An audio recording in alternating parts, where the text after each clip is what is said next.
This week's theme on the Retirement Quick Tips podcast is the ultimate guide to RMDs, or required minimum distributions, in 2024. Today, I'm talking about how to reduce your RMDs and the taxes on those RMDs. There are a few strategies that you can implement. And this is where earlier in the week, I talked about if you're still pretty far away from that required distribution age, if you turn 73 this year, you're going to have to start those RMDs. Maybe some of you listening already have started your RMDs, but a lot of people kind of put off thinking about it until they get really close. But that is a mistake, because there are things that you can and maybe should be doing years in advance. So a couple of those things right off the bat. One of the options to reduce your RMDs later on down the road is taking distributions earlier than when you have to. Now, the conventional advice is that you wouldn't want to touch your IRA account balances and take money out until you have to, until you need the income, until you've depleted other accounts like taxable accounts. And I would say in a lot of cases, maybe most cases, for most people, that thought process and that strategy makes sense. However, if you have a large IRA, 401k accounts that are going to be subject to RMDs, if you have a large balance in these accounts relative to your other assets and your investment accounts, that might be a situation where it does make sense to spread out the RMDs, take those distributions earlier than you have to, especially in years where your income is lower. So usually, right after you retire, your income goes down. For many people, it might make sense to go ahead and start taking distributions from your IRA, even if you're 65 or 68 and you're still 5, maybe 10 years away from this.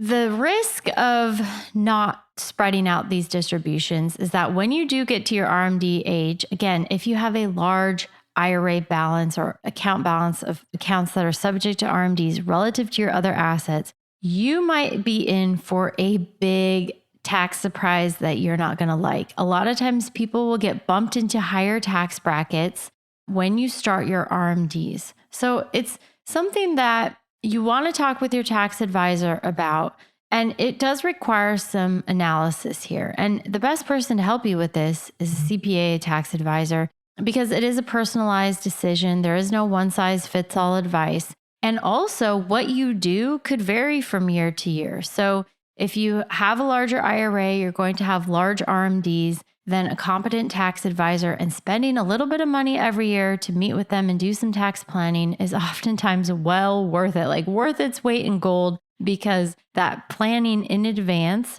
and oftentimes years in advance, is going to save you a tremendous amount of money down the road, especially if you have larger IRA balances, larger RMDs expected in the future, and especially if your income varies. So in a low tax year, maybe you do take a distribution from your IRA or 401k that year. Maybe that makes sense because, again, you're in a lower tax bracket. Take it now versus taking it later.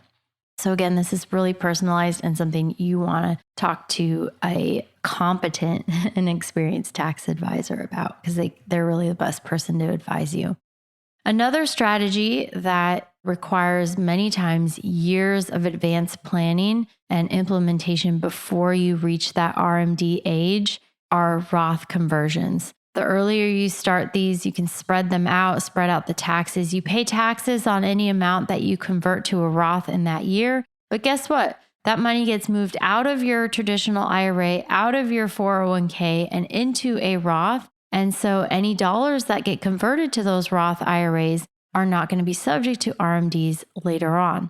Another strategy, especially while you're still working, if you have access to a 401k that has the Roth option, maybe you consider contributing more to your Roth 401k if you're still working. This could reduce the size of your nest egg later on that is subject to RMDs, because again, those Roth amounts are not going to be subject to RMDs later on.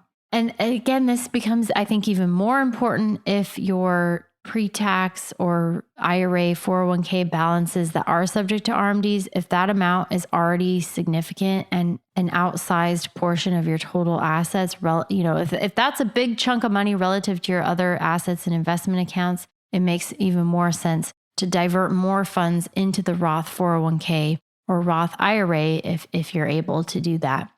Okay, moving on to a couple of strategies that exist when RMDs start.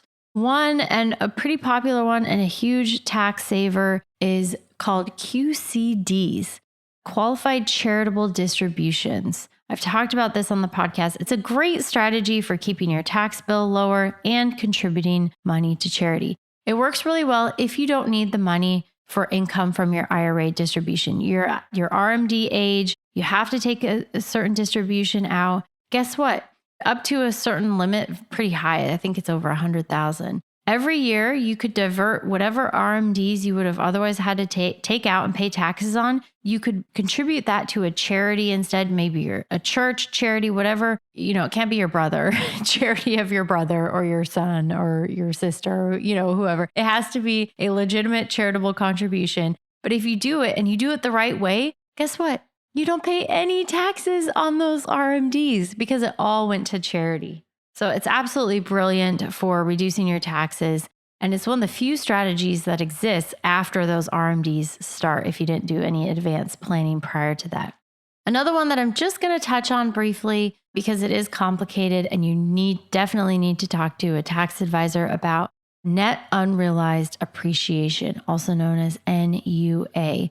This is applicable if you have company stock in your employer retirement plan and you check a few other boxes. So that's all I'm going to say about it. But just know if you work for a large company, you own a lot of company stock and you own it within an employer's retirement plan, then you have maybe one other option that you can utilize to try to keep those RMDs to a minimum and try to keep your taxes as a result to a minimum as well.